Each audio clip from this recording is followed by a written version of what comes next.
देखिए स्टूडेंट्स, इस रिएक्शन में थोड़ा सा चेन रिएक्शन का पार्ट दे रखा है। क्या करना है आपको, स्टार्ट करते हैं हम यहीं से। प्रोपीन दे रखा है, ये लीजिए प्रोपीन। प्रोपीन की रिएक्शन Br2 से करवा रखा है, लेकिन ध्यान रहे Br2 लिमिटेड है और वो भी टेम्परेचर की प्रेजेंस में। टेम्परेचर की प्रेजेंस में हमेशा यहाँ पर फ्री रेडिकल का फॉर्मेशन होता है। और आप देख रहे हो Br2 के साथ हीट दे रखी हो या H वगैरह दे रखा हो, तो यहाँ अलाइलिक पोजीशन पर, बिकॉज अलाइलिक पोजीशन पर मोर स्टेबल रेडिकल बनेगा, तो यहाँ पर इस रेडिकल मतलब रेडिकल यहाँ पर बनेगा, इसलिए ब्रोमीन का जो है वो यहाँ पर जाकर अटैक होगा, जिसकी वजह से यहाँ पर सब्स्टिट्यूशन रिएक्शन होगी, फ्री रेडिकल सब्स्टिट्यूशन होगी। ठीक है, अब आगे इसमें क्या करवाया गया है, आगे इसकी रिएक्शन मैग्नीशियम से करवाई गई है ड्राई ईथर की प्रेजेंस में। एंड यू नो, जब भी हम अल्काइल हैलाइड्स की रिएक्शन मैग्नीशियम से ड्राई ईथर की प्रेजेंस में करवाते हैं तो किसका फॉर्मेशन हो जाएगा, यहां पर फॉर्मेशन हो रहा है ग्रिग्नार्ड रिएजेंट का, जो कि एक न्यूक्लियोफाइल है। ग्रिग्नार्ड रिएजेंट बन गया। अब इस ग्रिग्नार्ड रिएजेंट की फर्दर जो रिएक्शन करवाई गई है वो करवाई गई है एसीटोन के साथ। ये लीजिए, ये एसीटोन रहा। एसीटोन के ऊपर ये nucleophilic addition reaction NAR represent करेगा। ठीक है, जिससे ये बॉन्ड ब्रेक होगा।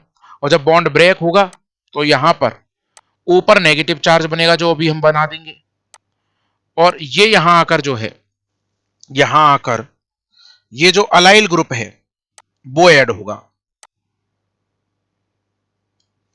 तो अलाइल ग्रुप को हम लोग यहां ऐड कर देते हैं। इस तरीके से अलाइल ग्रुप ऐड होगा और यहाँ ऊपर नेगेटिव चार्ज आ रहा होगा। तो यहाँ देखिए NH4Cl दे रखा है, और NH4Cl एक्वस अमोनिया ही होता है, जो यहाँ पर प्रोटॉन प्रोवाइड करवाएगा, जिससे अल्कोहल बन जाएगा।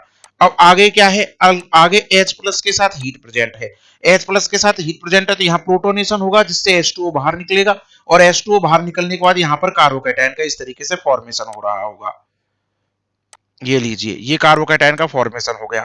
अब यहाँ कार्बोकैटायन का जब फॉर्मेशन हुआ है और हीट की प्रेजेंस है, तो यहाँ पर एलिमिनेशन हो जाएगा। E1 वाला पाथवे यहाँ पर फॉलो होगा। और जब एलिमिनेशन हो जाएगा तो ऑब्वियस सी बात है, हम लोग यहाँ पर स्टेबल जो है एल्कीन का फॉर्मेशन करेंगे। और स्टेबल एल्कीन की यदि बात की जाए तो फिर यहाँ से H बाहर निकलेगा।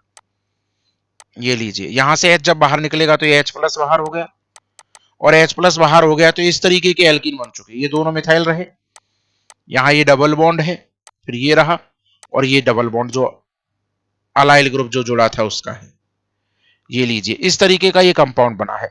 और इस तरीके के कंपाउंड की यदि बात करें तो आप ऑप्शन बी से मैच कर सकते हैं। ये लीजिए, CH2 double bond CH, then CH, फिर डबल बॉन्ड, और इस कार्बन पर 2 मिथाइल। तो ये बी ऑप्शन में आप लोगों के प्रेजेंट है।